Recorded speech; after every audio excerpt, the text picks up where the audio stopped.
நீ ஒருமுறை கிருஷ்ணரிடம் கலியுகத்தின் முடிவும் கல்கி அவதாரமும் எப்படி இருக்கும் என்று கேட்கிறார் கருடர். சொல்ல ஆரம்பிக்கிறார் கிருஷ்ணர். 4 யுகங்களில் கலியுகம் தான் கொடூரமானதாக இருக்கும். கலியுகம் வரும்போது சில முக்கிய அறிகுறிகள் உலகத்தில் தெரியும். அப்பொழுது மனிதர்களோட வயது வரம்பு குறைந்து அதிகபட்சமாக 20 ஆண்டுகள் மட்டுமே மனிதர்களின் ஆயுள் காலம் இருக்கும். மனிதர்களின் உடலும் இயற்கைக்கு மாறான சமநிலையற்ற தன்மையில் செயல்படும். மக்கள் கடவுளையும் கலாச்சார சடங்குகளையும் புறக்கணிப்பார்கள்.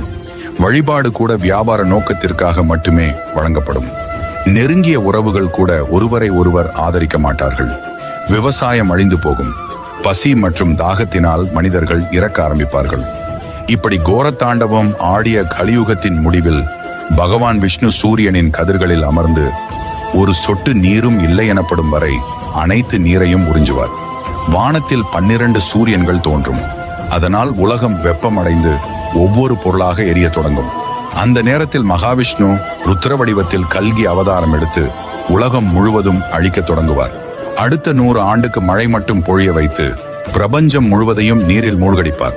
இதற்கு பிறகுதான் கலியுகம் முடிந்து புதிய சகார்த்தமான சத்திய யுகம் உண்மை மற்றும் ஆன்மீகத்தை அடிப்படையாக கொண்டு தொடங்கும் என்று கருடனிடம் எடுத்துரைக்கிறார் விஷ்ணு.